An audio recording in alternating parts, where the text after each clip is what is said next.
Hello everyone, welcome back to my channel. कैसे हो आप सब? आई होप आप सब बहुत अच्छे होंगे। तो मैं अभी बना रही हूँ मैगी। आध्या का बड़ा मन कर रहा था मैगी खाने का। आप लोगों ने पिछले वीडियो में देखा, जो ग्रोसरी का जितना भी सामान आया था उसमें मैगी भी बहुत सारी आई हुई थी, जो कि ये काफ़ी टाइम तक चलेगी। और आध्या का उसी दिन ही मन हो गया था कि मुझे खाना है। मैंने बोला बस आज ही आई हो, आज ही ख़त्म कर लो सारी, और तुमको फिर रोज़ ही चाहिए क्योंकि छुट्टियाँ चल रही हैं इस वजह से। तो मैंने तो चलो कल बना देंगे मैगी। तो मैं आज इसके लिए मैगी बना रही हूँ। और एक चीज़ और मैं कहना चाहती हूँ कि आज 1 अप्रैल है और ये जो वीडियो है ये पहले का है, यानी 30 का है, मतलब 30 तारीख क्या है, 30 मार्च का। और अभी आध्या का स्कूल है वो शुरू नहीं हुआ है, तो आध्या अभी छुट्टी पर ही है। आध्या का स्कूल 1 अप्रैल से भी नहीं शुरू हुआ है। आध्या का स्कूल 4 अप्रैल से शुरू होगा। दिन गुरुवार होगा उस दिन, और गुरुवार वाले दिन से ही स्कूल जब खुलते हैं ना तो अच्छा माना जाता है। मैं अपने तरफ से बता रही हूँ, क्योंकि बृहस्पतिवार यानी गुरुवार जो है वो गुरु का दिन होता है, और इससे अच्छा दिन नहीं हो सकता है स्कूल की को ओपन करना और नया सेशन शुरू करना। तो आध्या अब सेकंड में चली जाएगी। बहुत सारे लोग मुझसे पूछते हैं कि दक्ष किस क्लास में है, क्या कैसे पढ़ता है, क्या पढ़ाई करता है। तो दक्ष पढ़ता तो बिल्कुल भी नहीं है, खेलता है। बस ये है कि वो अब 4 साल का अप्रैल में हो जाएगा, तो उसका प्ले में एडमिशन नहीं करा पाए हम लोग, क्योंकि उसको बोलने में दिक्कत थी थोड़ी सी। और यहाँ पर पास में कोई स्कूल है नहीं, तो ले जाना लेकर आना थोड़ा सा प्रॉब्लम हो रहा था। इसलिए हम लोगों ने प्ले ग्रुप में ना छोड़ ही दिया बिल्कुल, क्योंकि प्ले उसको घर में ही करा दिया। और अब वो थोड़ा सा ए बनाने लगा है, बहुत अच्छा लगता है। एंड आध्या के स्कूल में ही एडमिशन करा दिया है जिसमें आध्या पढ़ रही है, तो दोनों बच्चे एक साथ जाया करेंगे। और उसका भी केजी में हुआ है। तो अभी वो मतलब फर्स्ट स्कूल है और फर्स्ट टाइम जाने वाला है, 4 अप्रैल से जाएगा। एक्साइटेड तो वो है, लेकिन देखते हैं जाकर वहाँ पर क्या करता है, रोता नहीं है क्या है, कुछ समझ में नहीं आ रहा। लेकिन इस टाइम बहुत ज़्यादा चल रही है माइंड में उलझने बहुत सारी। और बच्चों को मैंने मैगी दे दी थी, उसके बाद मैं लेके बैठ गई थी मिर्ची कट करने के लिए। मैंने चाकू की हेल्प से मिर्ची के 2 हिस्से कर दिए हैं। मैं मिर्च का अचार डालने वाली हूँ। ये मिर्चियाँ जो हैं यहाँ पर बहुत कम आती हैं, यहाँ पर आती नहीं हैं। कभी कभी इस टाइप की मिर्ची जो है वो सीतापुर में मिलती है, नहीं तो वो लंबी सी हरी पतली वाली मिर्ची होती है ना, वही मिलती है। एंड बरसात के मौसम में जब हम इनको लेते भी हैं, अगर आती भी हैं, तो इसमें पानी इतना ज़्यादा होता है कि हम अचार रखेंगे घर में तो बहुत जल्दी ख़राब हो जाता है।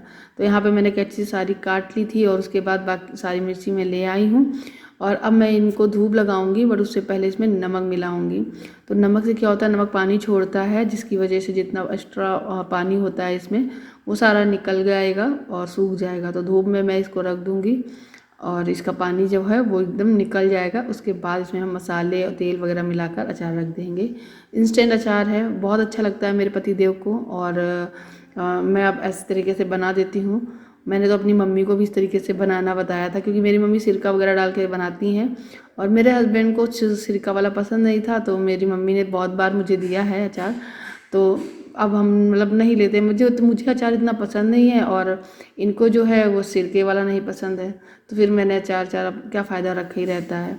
तो इसलिए अब मैं खुद घर पे इस तरीके से बना लेती हूँ, और ये अच्छा भी लगता है, जल्दी बन भी जाता है। बर्तन भी बहुत सारे हो गए थे, साथ ही साथ सारे बर्तन भी धुल के रख दे रही हूँ। धूप भी मेरे यहाँ पर जहाँ मेन गेट है ना, वहाँ के पास में बहुत सारी धूप आ जाती है, तो ऊपर छत पे नहीं जाना पड़ता है, वहीं रख दिया था धूप में। अब बस कपड़े धुल के फैलाने में थोड़ी दिक्कत होती है, ऊपर जाना पड़ता है।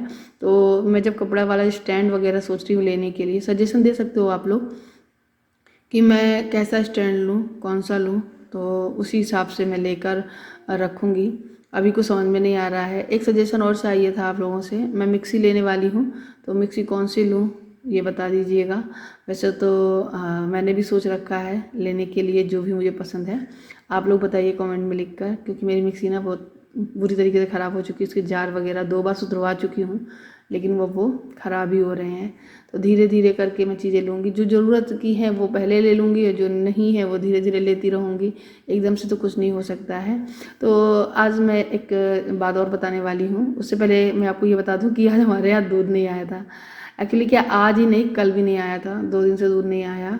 और इस वजह से हमको ये पैकेट वाला दूध मंगाना पड़ा। कल तो रात को बच्चों को दूध दे ही नहीं पाई थी था ही नहीं दूध, ऐसे ही सो गए थे मेरे बच्चे। मांग तो रहे थे, मैंने बोला है ही नहीं बेटा, और सुबह चाय भी बनाना मुश्किल हो गया था, तो इसलिए ये दूध ले आए थे, तो मैं यही पैकेट फाड़ के इसमें भर के रख रही हूँ उबलने के लिए। और इसके बाद सोचा तो नहीं था कि पकौड़ियाँ बनाएंगे, लेकिन फिर जब मेरे हस्बैंड लेकर आए थे बैगन तो उनको मन था खाने का पकौड़ियाँ, तो मैंने उनके लिए फिर पकौड़ियाँ बनाई। आध्या, आध्या, हाँ पकौड़ी खाओगी? हाँ। किस चीज़ की पकौड़ी है बताओ? गोभी। बैगन की है। पापा कल बैगन लाए थे ना, तो उनका मन था बैगनी खाने का। मैंने आलू प्याज और बैगन तीनों मिला दिए हैं, क्योंकि मैंने सोचा था कि मुझे तो खाली बैगन की तो अच्छी लगेगी नहीं, इसलिए मैं तीनों को मिक्स करके बनाती हूँ। उन्होंने बोल दिया था कि हाँ ठीक है बना लो। तो आज मैं दोस्तों बना रही हूँ आलू बैगन और प्याज की पकौड़ी। शाम का टाइम है, 4 बज गए हैं, लाइट नहीं आ रही है और पता नहीं कितनी देर में आएगी। फिलहाल अब लाइट अच्छी आने लगी है हमारे यहाँ, पहले लाइट ये नियम बांध के ही आती थी, अब कुछ दिनों से तो 24 आवर्स आ रही है, तो बहुत अच्छा लग रहा है। चली जाती है बीच बीच में थोड़ी थोड़ी सी, अदरवाइज तो आती रहती है। ये बन गए हमारे पकौड़े, प्याज आलू और बैगन की। बैगन की पकौड़ी किससे अच्छी लगती है बताओ मुझे? तो बैगन के पकौड़े होते हैं ना, बैगन की उसको मटर चाट बिल्कुल बना के खाओ तो अच्छा। तो यहाँ पे सारे मैंने बना दिए हैं, तेज कर दो थोड़ा सा, बंद कर दे। आओ उठो, क्या हो गया इनके कान में? तेरे कान में कुछ घुस गया है। ऐसा तो नहीं शेर सीधे चला गया, मगरमच्छ चला गया।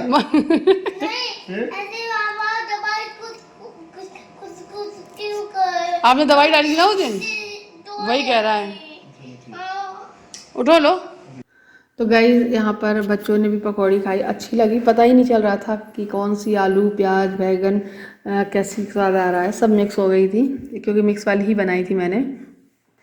और धनिया भी नहीं था घर पे, तो मैं चटनी नहीं बना पाई, तो मैंने ये सॉस से खाया था। नहीं एक्चुअली धनिया तो था, मैंने चटनी पीसी है, लेकिन वो लाइट चली जाने की वजह से मैंने इन्वर्टर से पीसी, इन्वर्टर पे लगा के मिक्सी से। तो पता नहीं क्यों, वैसे तो मेरी मिक्सी हमेशा लोड उठा लेती थी, बस इस बार लोड ही नहीं उठा पाई और इन्वर्टर बैठ गया, और जिसकी वजह से मेरी चटनी है ना वो बन ही नहीं पाई थी। तो बस ऐसे ही खा रहे थे। और सच बताऊँ, शाम के टाइम पे कुछ ऐसा हुआ जिसकी वजह से हमारे और हमारे पतिदेव के बीच में नोक-झोंक हो गई, झगड़ा हुआ। और वो होता है ना, मैं अपने झगड़ा मतलब ज़्यादा रखती नहीं हूँ, ख़त्म ही कर देती हूँ। तो लेकिन आज मैंने ज़्यादा गुस्सा दिखा दिया, और मैंने इनसे बोला, कई दिनों से बोल रही हूँ, जो मेरे डेकोरेटिव आइटम है उनको आप लगा दीजिएगा, लेकिन ये स्कूल से आने के बाद थक जाते हैं, जाहिर सी बात है। मैंने भी नहीं समझा और मैंने भी अपने गुस्सा को हावी कर लिया और मैंने बोला मैं लगा लूँगी। तो मैंने थोड़ा सा टेढ़ा लगाया था, लेकिन हाँ मैंने इनको लगाया अपनी हाथों से। तो आकर ये देख रहे थे, तो मैं हंसती भी जा रही थी, क्यों आ रहे हो, क्यों देख रहे हो? तो ये बोले मैं देख रहा हूँ, मेरी बीवी भी अब सारे काम कर लेती है, मेरी बीवी अब सब कर लेगी, मुझे करने की ज़रूरत नहीं है, मेरी बीवी ऑलराउंडर हो गई है। बहुत सारी बातें कर रहे थे। मैं अगर वॉइस ओवर ना करूँ और रियल वॉइस सुनाऊँ तो आप लोग बहुत हंसोगे। और सच में गाइज बच्चे बहुत हंस भी रहे थे, क्योंकि हम लोग बेसिकली एक चीज़ और समझते हैं कि बच्चे कहाँ छोड़ के आएंगे। बच्चों के सामने झगड़ा करना या कुछ एक दूसरे को कहना या फिर अब आर्गूमेंट करना, ये सब मतलब नहीं जचता है, फिर बच्चे क्या सीखेंगे।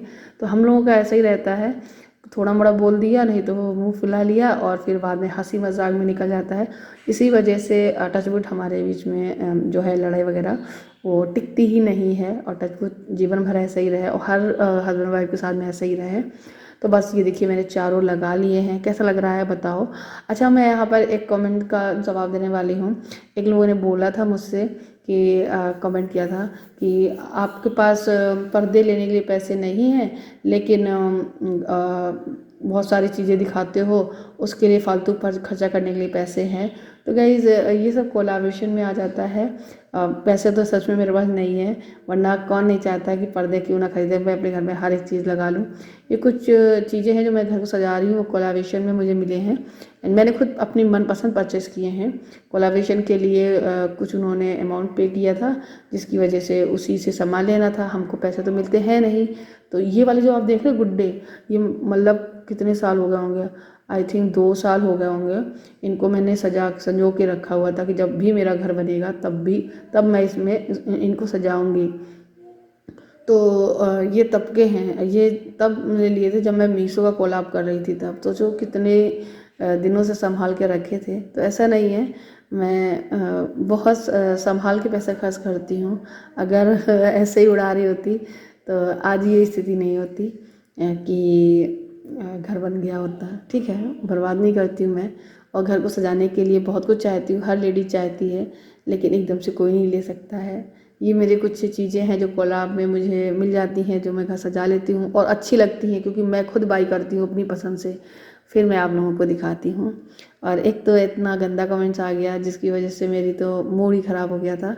एक दीदी हैं, एक क्या बोलूँ मैं उनको, मैं बस इतना कहूँगी, आपने मेरे वीडियो देख लिए ना, थैंक यू सो मच। बस मुझे प्यार दीजिएगा, सपोर्ट करिएगा और थोड़ी सी दिमाग लगा लीजिएगा। इतना भी बुरा मत भूलिए किसी को कि हर्ट हो जाए। वैसे दुनिया में बहुत टाइप के लोग हैं, अच्छे बुरे, तो कोई फ़र्क नहीं पड़ता है, क्योंकि हम बुरे लोगों को कितना भी ठीक करने की कोशिश करें वो ठीक नहीं हो पाते हैं, क्योंकि उनकी सोच पे ही डिपेंड करता है।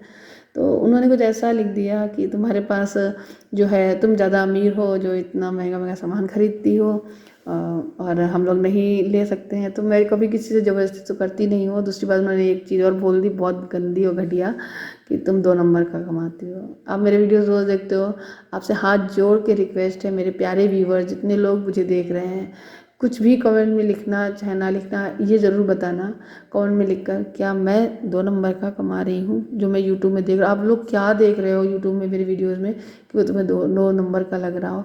आप लोगों से हाथ जोड़ के आज विनती कर रही हूँ, इस चीज़ के लिए कमेंट ज़रूर करना और मुझे बताना कमेंट सेक्शन में लिखकर कि मेरे वीडियो से आपको कहाँ से 2 नंबर का, उनको कहाँ से 2 नंबर का पैसा लगा। प्लीज़ प्लीज़ मुझे कमेंट करके बताना। मुझे बहुत हर्ट हुआ है, बहुत मतलब दुखी हुई, थोड़ा रो भी ली।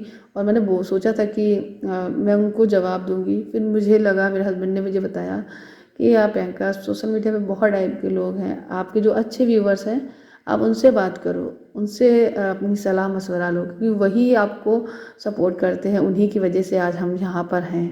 तो आप लोगों से ही विनती है, ज़रूर लिख के बताना कमेंट में लिखकर कि कहाँ मैं गलत हूँ।